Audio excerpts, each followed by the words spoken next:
Hey everyone, and welcome back. I'm excited to be talking with Aaron Rice today. Aaron Rice is a 3D professional in the Baltimore area. Aaron, you do, from what I've been able to tell, you do several different things in the 3D technology space, Matterport scanning being just one of those things. I'd love for you to take a moment to kind of introduce yourself and talk about what you do and the different services that you provide. Absolutely. Carson, thank you so much for having me. Again, my name is Aaron Rice. Company name is VRCOLAB, stands for Virtual Reality Collaboration Lab. We're located here in Baltimore City, and we've been in the space for almost a decade now. I got my Matterport camera back in 2014, 2015. I think I was probably one of the first to own one in the state of Maryland, and immediately started using it for my real estate business. I'm also a realtor, have been a realtor for 21 years.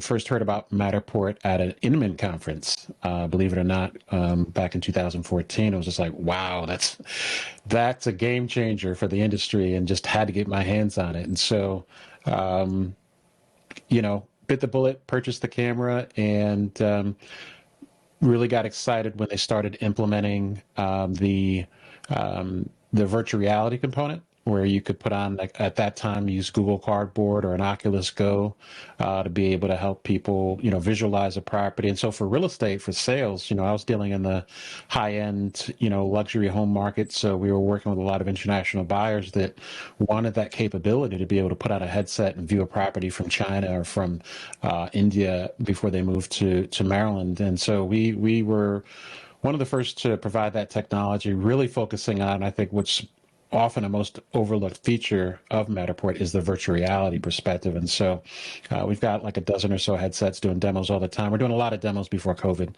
but COVID kind of shut that down. So, Matterport's been really aggressive about, working with partners like Openhaus and other SDK partners. And it's just really exciting to see, what folks are doing with the API and how they're developing different use cases. So I've been working with you guys for the last couple of weeks and super excited about what we've been doing so far. Yeah, definitely. Our goal is to help Matterport scanners and professionals like yourself to, enhance the experience for your clients.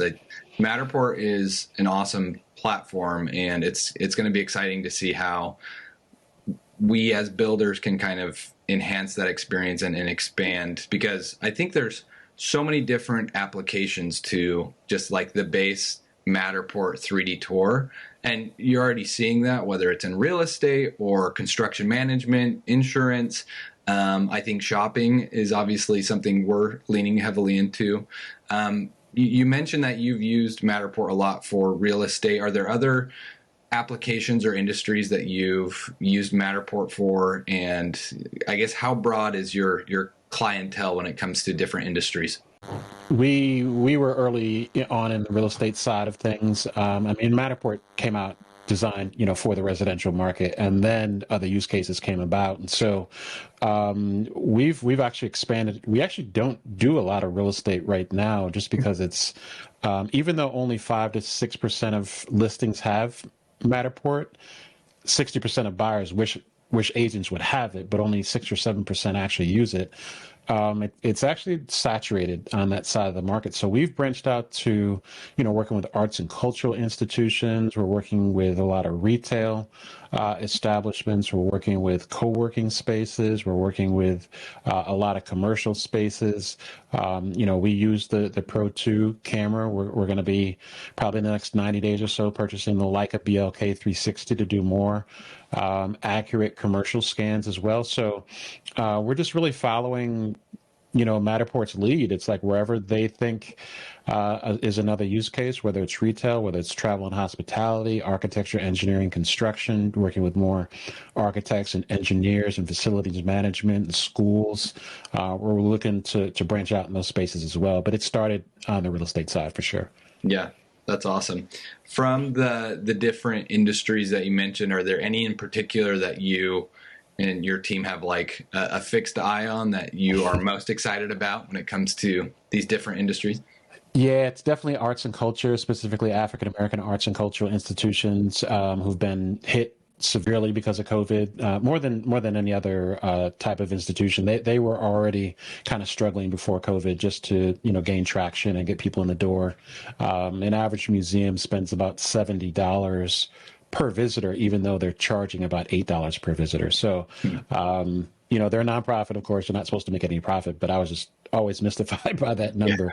But during COVID, they were shut down. So doors were closed, but they still needed to expose their exhibits to people around the globe. And so we've gotten a lot of traction from working with a lot of museums here in the state and looking to kind of branch out into other states as well, servicing arts and cultural institutions. And it's a great way for me to learn art and history at the same time, because I'm, walking around the camera, reading the different exhibit pieces. So it's a win-win situation for me, for sure. Yeah. Super fulfilling.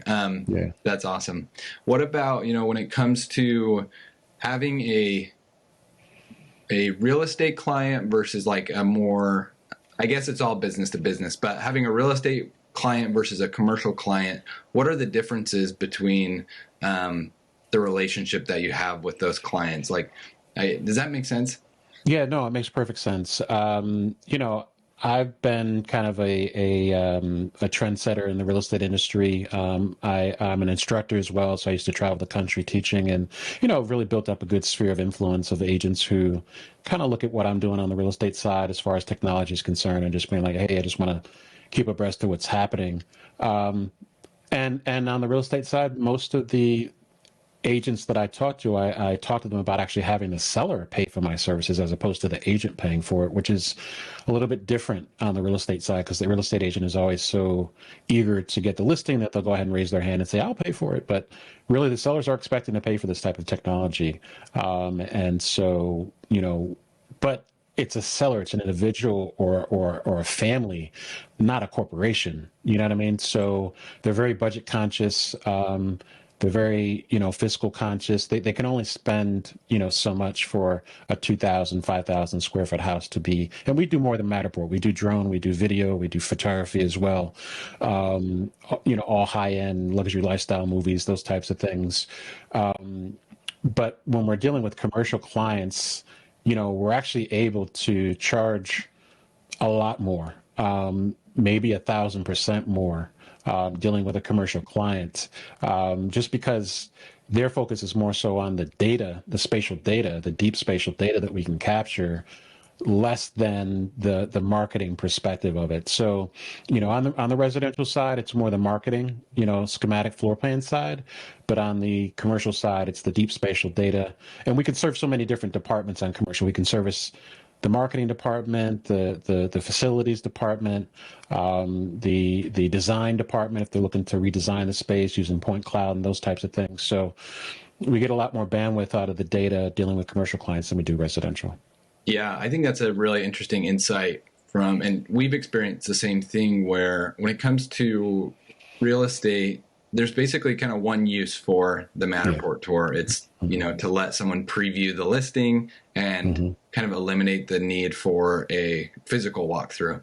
But if you create, a Matterport tour for a business, that has so many different applications within various departments that can be used as marketing material, just a variety of things. I think one example is, we've talked with lots of interior designers who use Matterport tours for their businesses, and it's a great marketing, piece of content that they can use in a variety of ways.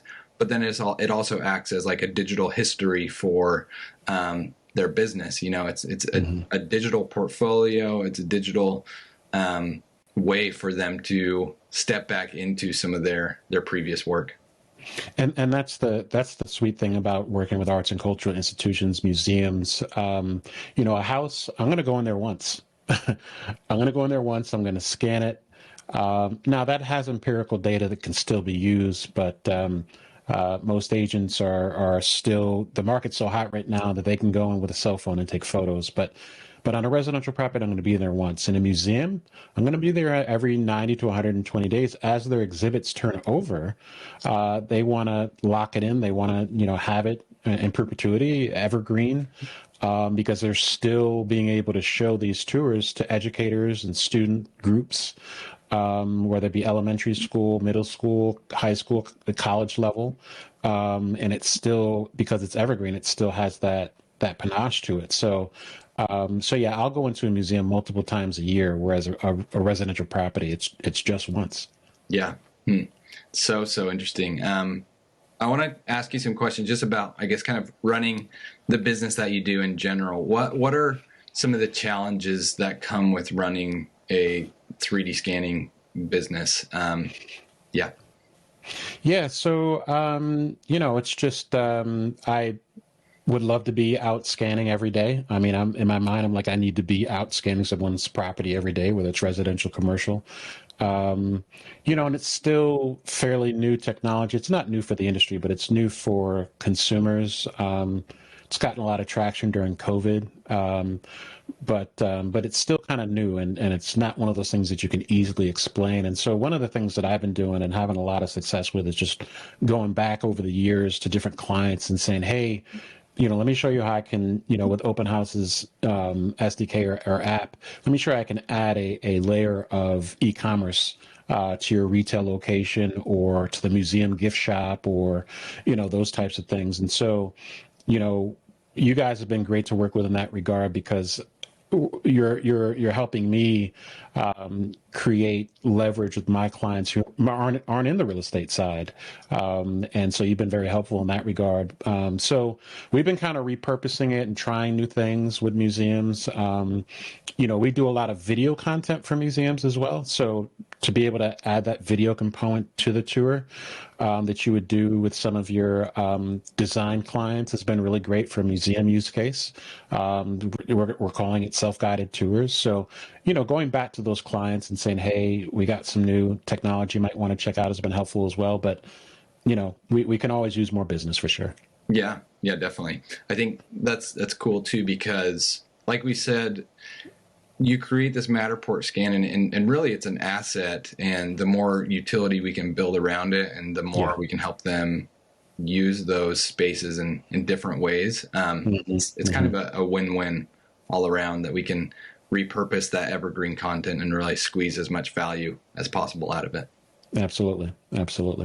What would you say, looking over the next few years, what opportunities most excite you about this space, and what are you, excited about? Yeah, I mean, definitely all things Metaverse, despite however other people feel, I'm a Zuckerberg fan. I love what he's done with his platforms. I'm a Oculus ISV partner to be able to get content in the headset as well, independent service vendor. So just kind of all chips in on the Metaverse. It's still early. We got another 5-10 years to go. But there's ways to view the Metaverse currently. We view our digital twins as the Metaverse, as a realistic Metaverse. And we're kind of approaching it from that perspective. So super excited about that. Definitely excited about virtual reality and kind of what's happening in that space. Definitely excited about just the value of deep spatial data and the data that can be pulled out of these tours, especially when you're talking about larger commercial properties, when you're talking about even museums who maybe don't really have a current data collection system to be able to really understand everything that's in their current exhibit that's showing to the public, which is only 5% of what they have access to. The other 95% is in storage. And so just excited about being able to help, add value using this technology, retail locations that may have been shut down because of COVID. We're opening up a new studio in a couple of weeks where if you're a retail location and you were shut down because of COVID, you can come to our 1,500 square foot studio. We can digitize, you can do like a pop-up shop, and we can digitize your fashion, your apparel, your clothing, and tag it up, add a e-commerce layer to it with the Open House platform, and now you've got an evergreen store. You can be there for a couple of hours, lay it out, we'll scan it, pack it up, go, and now you're mobile ready. You're what we call metaverse ready. And so, looking at a lot of those use cases with artists as well, who may be working out of their basement, being able to come into our studio, hang up their art, we can digitize it, add the e-commerce, they can pack up and go. And so, sky's the limit. Just super excited about the technology and what's happening, and the work that you guys are doing as well. Yeah, I am on the same page with you when it comes to metaverse excitement. I think a lot of times people try to draw lines in the sand too early. And what I mean by that is I think everybody kind of has this idea that it's either going to be like totally virtual avatar, like made up, or it's going to be more of a version of real life. I think it's more and than or. Yeah, exactly. I think, like you said, the VR capabilities of Matterport are really early and really untapped. But I think, one example that comes to mind for me is, I'm not sure if you're familiar with On Cyber. Basically, it's a 3D rendering technology that allows people to like display their NFTs in like a virtual art gallery. And it's growing in a lot of popularity. And basically, the whole functionality is you can just walk around these virtual galleries and look at people's NFTs that they've purchased. And I think, to me, I think that's such a bull case argument for the potential for us to help these brands create shoppable. Did you say ball case, like a Michael ball? No, a bull, like a bull market. Okay, bull. Okay. Sorry. Yeah, okay. A bullish case, a positive argument for us helping people create virtual spaces, because it's already happening. Like, people are spending time on the internet, walking around virtual spaces and just looking at things. And for us to be able to help them do that, but also like purchase things while inside or interact with a space. I think we're just getting started, and this metaverse concept will consist of, digital twins of real spaces, but also, spaces that are digitally created from scratch as well. Yeah. I mean, I think there's the CGI version, and then there's the kind of the real version as well. And I think it's going to be an and. I'll tell you, one of the best YouTube videos I saw was Gary Vaynerchuk interviewing Mark Zuckerberg. I don't know if you got a chance to check that out, but if you haven't, I strongly encourage it, because even though Gary kind of cut him off a lot, but he was getting to the right points of, really, the metaverse being that form of expression. And what he said is very congruent with kind of what you guys are doing, especially with the residential design, because people are able to see how people express themselves in their homes, not just, with clothing. I mean, we express ourselves with clothing all day, every day when we walk outside, but to be able to do that virtually and in the metaverse and in your home, to be able to express how you live. And oh, by the way, you can buy this piece of furniture that I love so much. You can buy this piece of clothing, that I love so much is huge. So I think self-expression and being able to kind of, monetize that, I think is very exciting about the metaverse as well. Yeah, great points. I have seen that interview, but I think it's worth a rewatch for sure. Yeah, for sure. Yeah. And yeah, I just think when these new technologies are coming, like I said, people draw lines in the sand too early, and I think we are just so early in all this. But I think we are early in the sense that we're in the discovery phase, but it's exciting, and if we can hold on and learn and be agile and help people get into it as well, hopefully there will be a lot of economic rewards with that as well, Yeah, for sure. I mean, it's not even first inning. We're kind of walking to the stadium with our cleats in hand and our in our bag. We haven't even entered the locker room yet. It's still so early. But being early can be a negative sometimes as well, because the market might just not be ready for you. So you got to be resilient. Like you said, you got to have some stick-to-itness and really focus on the long term. It's like buying stock, we're not day trading metaverse. We're kind of in it for the long haul, so excited about it for sure. Yeah, definitely. Well, Aaron, I appreciate your time. I am sure this will not be the last time we record a conversation between us. I think there's just a need for more content like this for people in our space, for Matterport scanning professionals, and for all of us that are helping, Matterport digitize the built world. So looking forward to more conversations. Absolutely, man. Thank you so much. I appreciate it. Awesome.